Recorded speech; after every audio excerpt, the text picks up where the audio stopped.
I do blame Meghan Markle.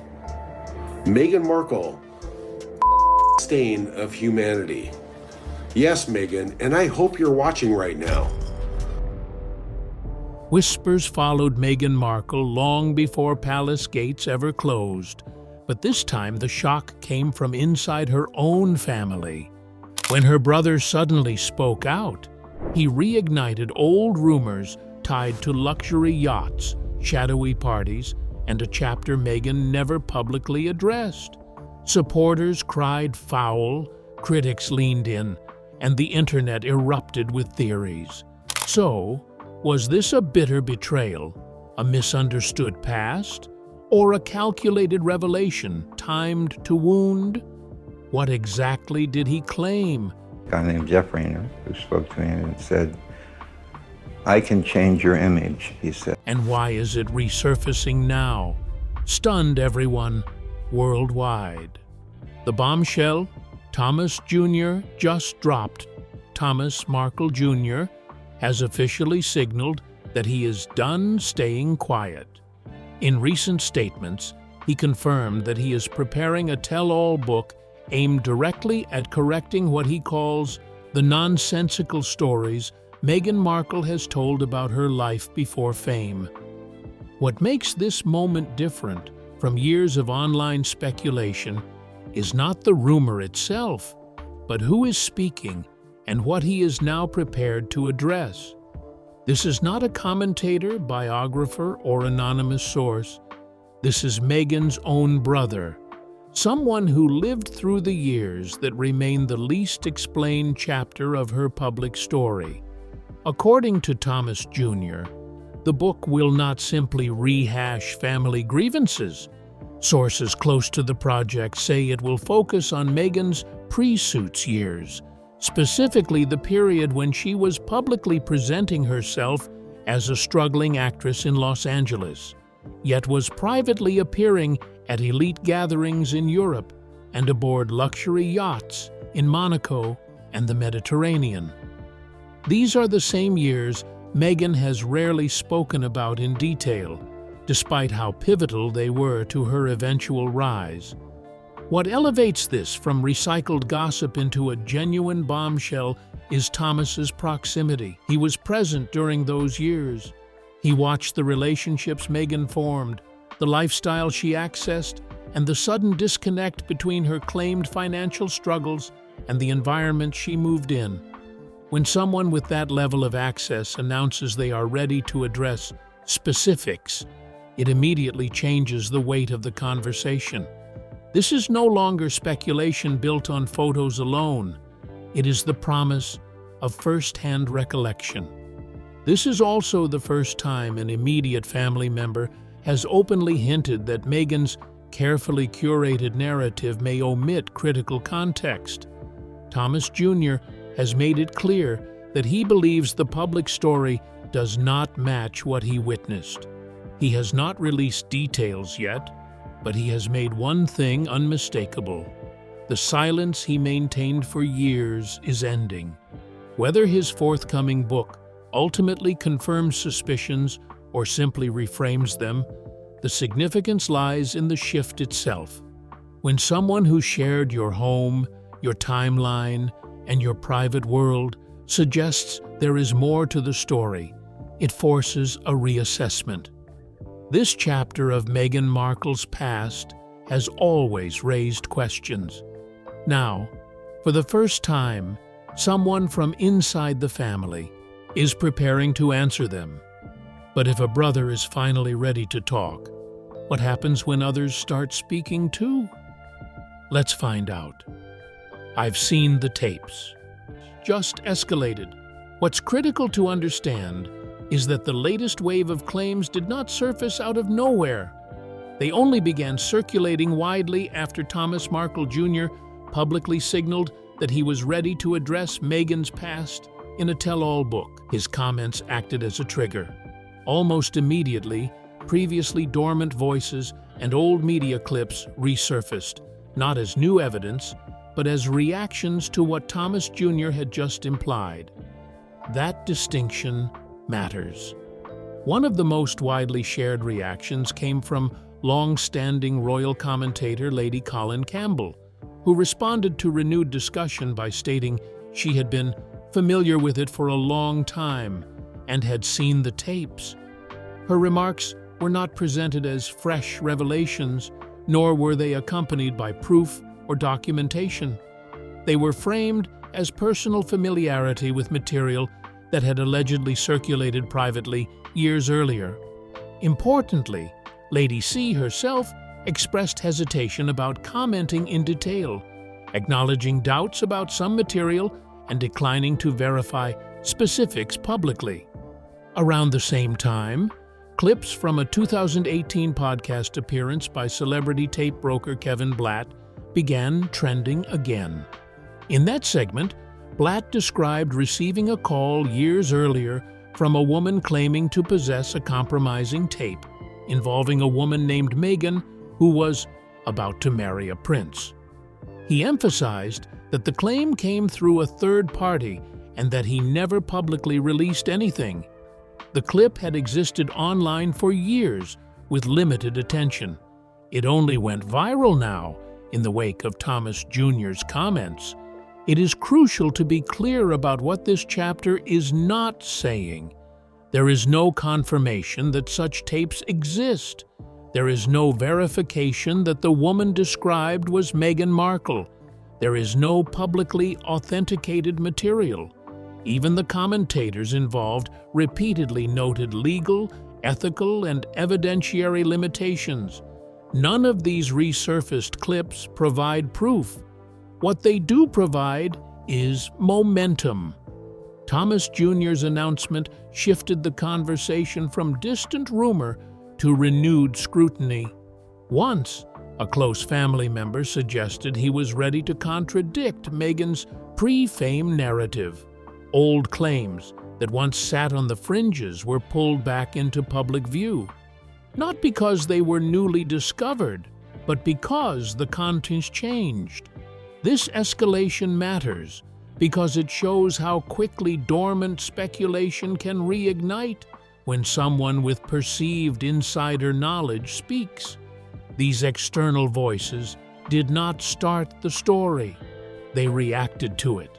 And in doing so, they amplified a conversation that had been largely dormant for years, one now moving forward under very different circumstances.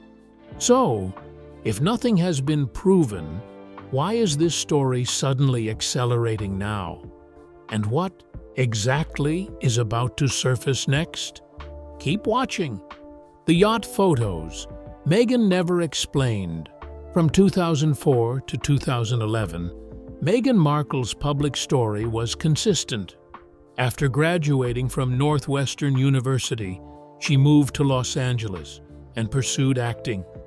Her work during that period was limited to brief television appearances, a short run as a briefcase model on Deal or No Deal, small roles on shows like CSI and General Hospital, and a steady cycle of auditions that did not bring financial stability. By her own account, these were lean years defined by uncertainty and struggle. At the same time, a separate record exists. Photographs from those exact years show Meghan aboard luxury yachts in the Mediterranean and attending invitation-only gatherings in places like Monaco. These were not casual vacations or tourist snapshots. The settings were high-end, private, and exclusive, environments typically reserved for individuals with wealth, sponsorship, or elite connections. The authenticity of the images has never been disputed. Beyond the photos, there were documented invitations to elite yacht-based events in Europe. One frequently referenced example is Yacht Week, described in mainstream coverage. Exclusive social scene attracting wealthy guests, influencers, and industry insiders. Participation in events of this nature requires access, coordination, and resources. Entry is not open, and attendance is not incidental. The contrast between these two realities has never been fully addressed. On one hand, a narrative of financial struggle and professional uncertainty. On the other hand, visual evidence of international travel, luxury settings, and proximity to affluent social circles, international flights, accommodations, and invitations to high-profile events come with costs that do not easily align with the income associated with minor television roles at the time. What remains unexplained is not the existence of the images, but the context behind them. Who paid for the travel? Who extended the invitations? How did those connections form during a period when Meghan had not yet achieved career success or public recognition? No names were provided, no explanations were offered. For years, the photos circulated quietly, resurfacing only when attention returned to the unanswered questions surrounding her early rise. The silence surrounding them has allowed the contradiction to persist, a story of hardship alongside a visual record of privilege. Without clarification, both narratives continue to exist side by side, unresolved, unexplained, and open to interpretation. If the questions lingered for years in silence, why did they suddenly resurface just before the royal wedding? And what was Thomas Jr. really trying to stop? Stay tuned. The letter that predicted everything. To understand why Thomas Markle Jr.'s current claims are being taken seriously by some observers, it's necessary to revisit a moment that predates all of this by several years. In 2018, just weeks before Prince Harry's wedding to Meghan Markle, Thomas Jr. published an open letter addressed directly to Harry. At the time, it was widely dismissed as bitterness, attention-seeking, or family resentment. But in hindsight, the content of that letter has taken on a different weight. In the letter, Thomas did not focus on isolated incidents or one-off disagreements. Instead, he warned Harry about what he described as long-standing behavior patterns he had witnessed over years of knowing Meghan as a sister, not a public figure. He used strong language, calling her phony, shallow, and a bully, and urged Harry to reconsider the marriage before it was too late. He framed his concern not as jealousy, but as a warning rooted in familiarity and experience. What makes that letter significant now is not the tone, but the specificity of the warnings. Thomas Jr. predicted that Meghan would bring chaos into Harry's life, alienate him from his family, and leave behind damaged relationships wherever she went. At the time, those claims seemed extreme. The wedding went ahead, and the warnings were ignored. In the years that followed, many of the outcomes Thomas Jr. described became public reality. Harry's relationship with Prince William deteriorated. Tensions with King Charles escalated. The couple stepped away from royal duties entirely, launching highly publicized media projects that further strained family ties. Media wars followed, along with legal battles, public grievances, and long-term estrangement from the royal household. These events are not interpretations. They are documented developments that unfolded in plain sight. This alignment between warning and outcome does not prove Thomas Jr. correct about every claim he has ever made, nor does it validate any new allegations by default. What it does provide is context. When someone accurately anticipates the trajectory of events years before they occur, it naturally causes people to reassess their credibility. Thomas Jr. was not reacting after the damage was done. He was predicting it before it began. Importantly, Thomas Jr. has pointed out that he did not base his letter on rumors or media portrayals. His assertions came from observing consistent patterns of behavior over time. He emphasized that calling someone phony implies repeated instances of manipulation and image shifting, not a single disagreement. That distinction matters because it suggests long-term familiarity rather than momentary conflict. Now, as Thomas Jr. announces a book that may address Meghan's pre-fame years, the 2018 letter serves as a reference point rather than evidence. It shows that he has previously made claims that later aligned with widely acknowledged outcomes.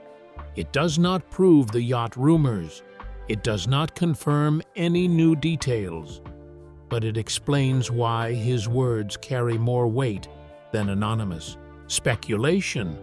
This revelation is not about validating accusations. It is about understanding why, when Thomas Markle Jr. speaks now, people listen differently than they did before. The letter that was once dismissed as reckless has become, for many, a reminder that some warnings are only recognized after the consequences unfold. The warning lingered, but where did her first real access to elite circles come from? Keep watching. Elite circles, Soho House, and the access questions about Meghan Markle's rise didn't begin with royalty. They begin earlier, during the years when she was still unknown, still auditioning, and yet already moving inside some of the most exclusive social spaces in the world. At the center of that world was Soho House, a private, members-only club built around influence. It caters to creatives, executives, celebrities, royals, and billionaires. Entry is selective. Access is curated. And introductions are everything. Meghan's connection to Soho House has never been denied. She has spoken openly about it and credited the relationships she formed there. One name consistently tied to her access is Marcus Anderson, a senior Soho House executive known for his deep connections across entertainment, fashion, and elite social circles. Anderson's role wasn't hidden or secretive. He was widely regarded as a gatekeeper, someone who could open doors simply by making introductions. When someone without wealth or industry power gains that level of access, the path that led there naturally draws attention. During this period, Meghan's life did not follow the traditional trajectory of a struggling actress waiting for her break. Her marriage to producer Trevor Engelson placed her closer to Hollywood's professional ecosystem. Her presence at Soho House placed her in private rooms where opportunities formed through proximity, conversation, and trust rather than auditions. Deals were discussed over dinners. Relationships were built socially. These were environments where being seen mattered as much as being cast. Elite networking operates by a different set of rules. Invitations to private gatherings, international events, and yacht-based social scenes are rarely accidental. They are extended through perceived value and mutual benefit, even when nothing is explicitly stated. The extract does not claim wrongdoing, but it does highlight a consistent pattern. Access came first, opportunity followed. That pattern becomes especially relevant when considering Meghan's role on Suits. While the public-facing story emphasizes casting and talent, industry observers have long noted that connections often accelerate outcomes. That is not unusual in entertainment. What remains unexplained is how those relationships were initially built during a time when Meghan did not yet have status, wealth, or leverage of her own. The contrast is subtle but persistent.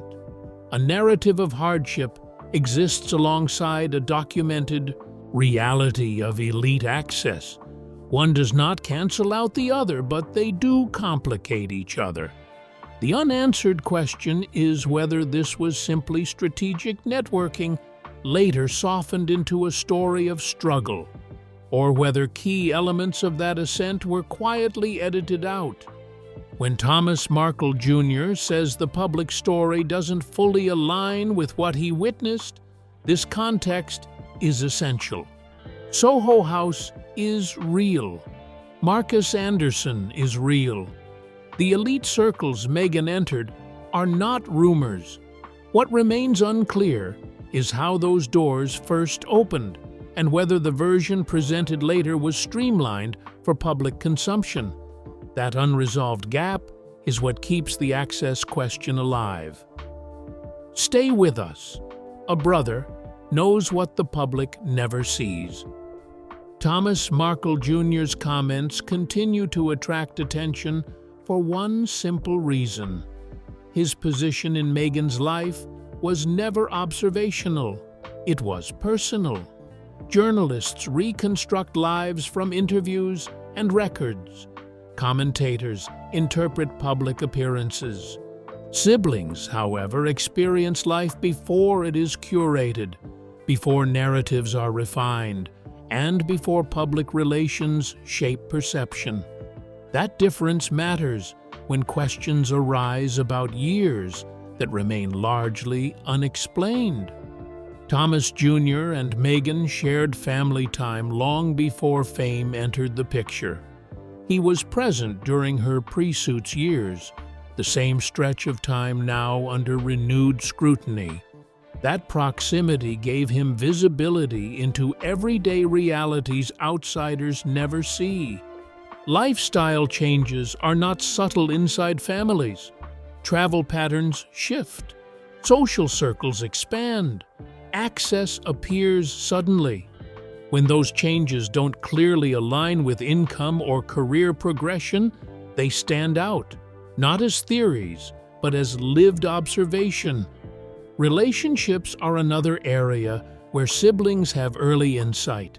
Long before interviews, documentaries, or carefully framed backstories, families meet partners, hear names mentioned casually, overhear phone conversations, and notice recurring patterns. They see which connections fade quietly and which ones seem to unlock doors. This kind of awareness doesn't come from internet research. It comes from shared time and shared space. Money follows the same pattern. While the public only sees what is disclosed, families often notice when spending doesn't match circumstances. International travel during periods of claimed financial struggle, opportunities appearing without a clear explanation, support arriving from places that never make it into the official story. None of this requires access to bank accounts.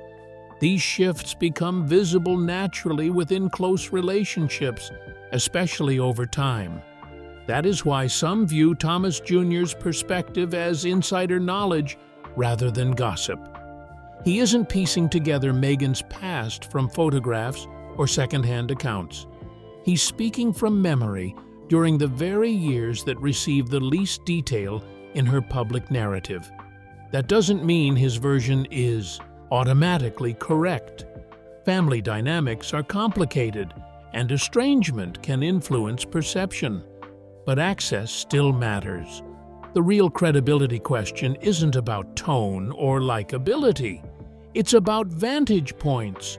Journalists depend on sources.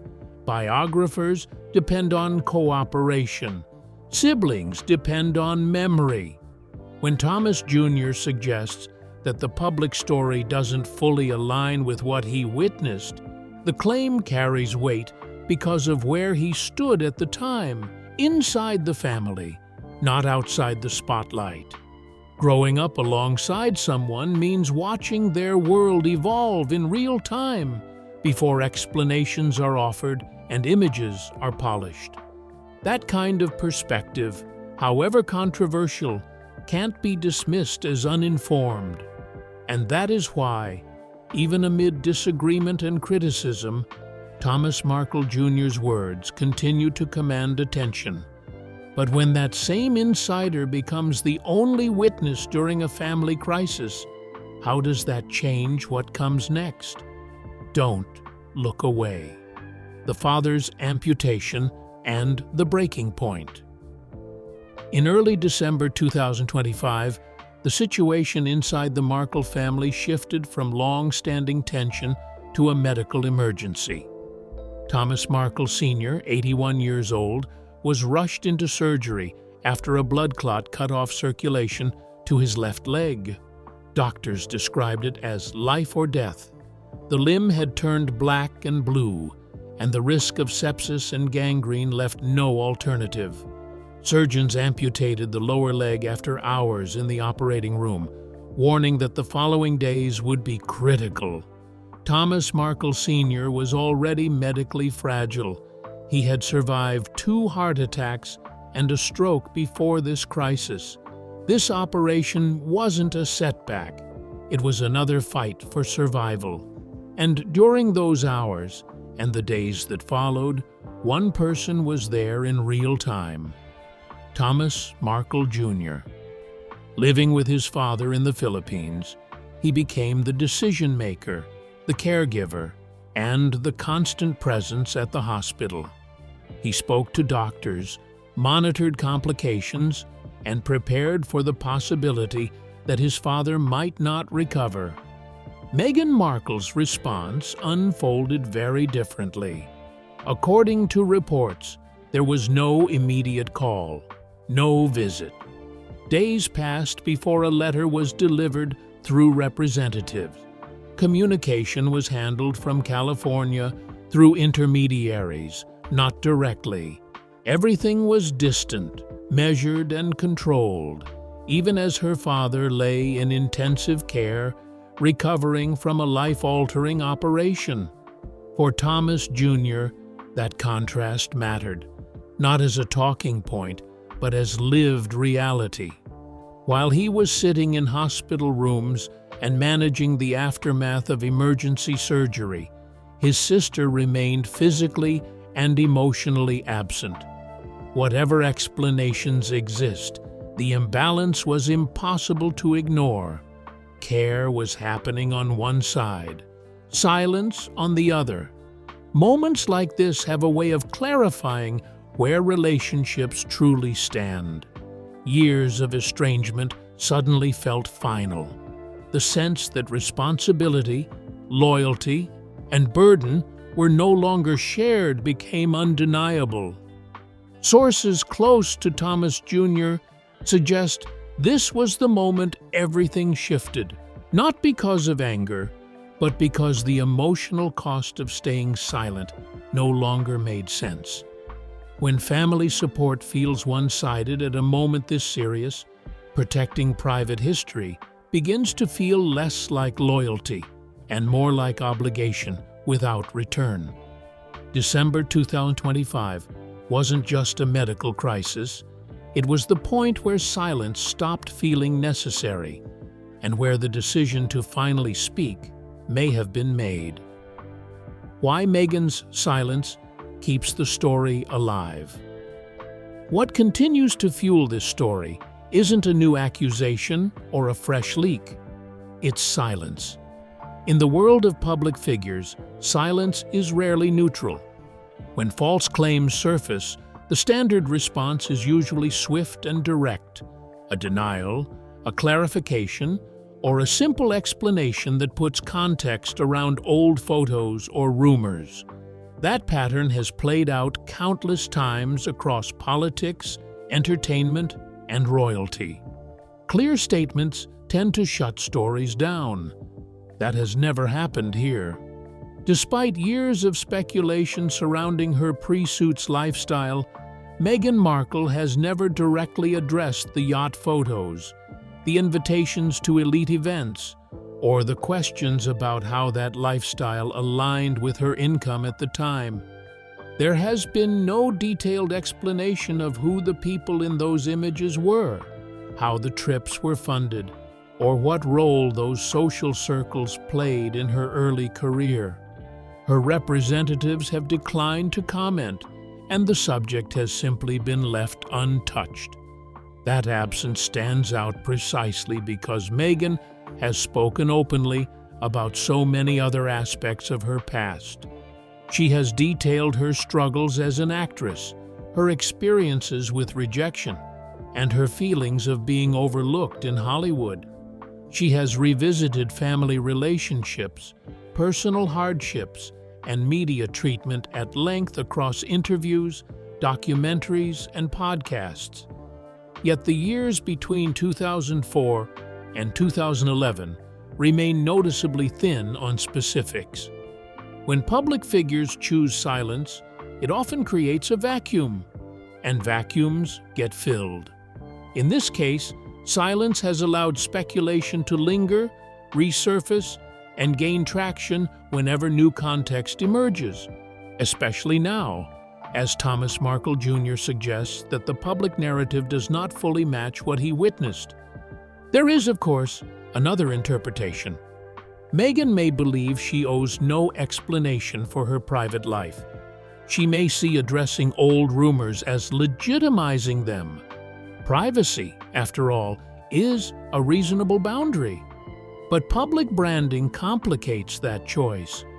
When someone builds a platform around authenticity, transparency, and personal truth, unanswered questions stand out more sharply. The result is a tension Meghan has never resolved. Silence can protect privacy, but it can also invite scrutiny. It can close a door or quietly leave it ajar. Without a clear denial or contextual explanation, the story never fully disappears. It simply waits. And now, with a family member preparing to speak and long-dormant conversations resurfacing, that silence is no longer passive. It has become part of the story itself. Whether it shields something personal or avoids something uncomfortable is a judgment left to the viewer. So, when Meghan Markle's silence stops protecting and starts provoking, what questions does it leave behind?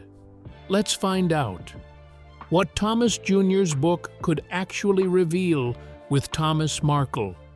Jr. confirming that he is preparing a book intended to challenge Meghan Markle's version of her pre-fame years, attention naturally turns to what he may choose to disclose. Not allegations, not conclusions, but questions he is uniquely positioned to raise because of where he stood at the time. His access was not professional or mediated. It was personal. The first question centers on money.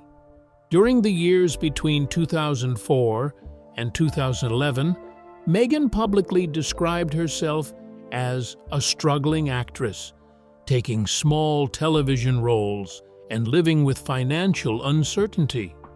At the same time, she appeared at elite events and aboard luxury yachts in Europe.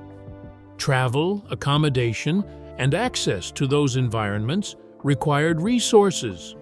So, the question arises, who funded that lifestyle? Were costs covered by friends, benefactors, industry connections, or something else entirely?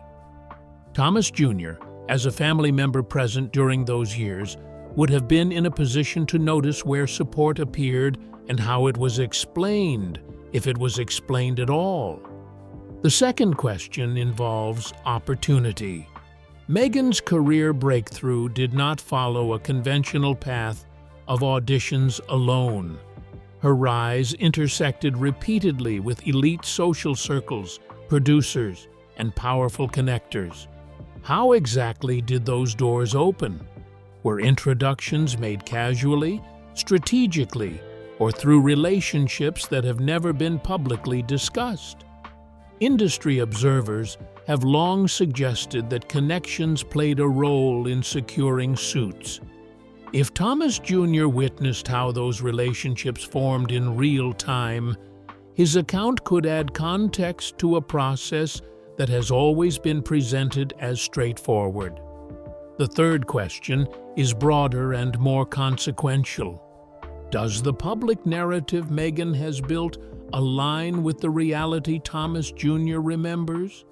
Her story emphasizes struggle, self-made perseverance, and late-breaking opportunity.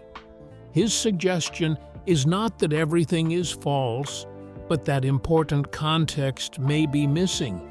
If parts of her rise were enabled by elite access earlier than acknowledged, that doesn't negate effort, but it does complicate the image. None of these questions are confirmed answer. No documents have been released. No names have been published. What exists is the possibility created by access. Thomas Markle Jr. lived through the period that remains the least detailed in Meghan's public life. He watched relationships form, opportunities appear, and circumstances shift long before royalty or Netflix cameras entered the picture. That is why anticipation around the book remains high, not because it promises scandal, but because it may fill gaps that have never been addressed. Whether it ultimately clarifies or contradicts the existing narrative remains to be seen. But the questions themselves, grounded in timeline, proximity, and lived experience, are no longer easily dismissed. So, what do you think happens when a brother breaks his silence and an unexplained past collides with a polished image?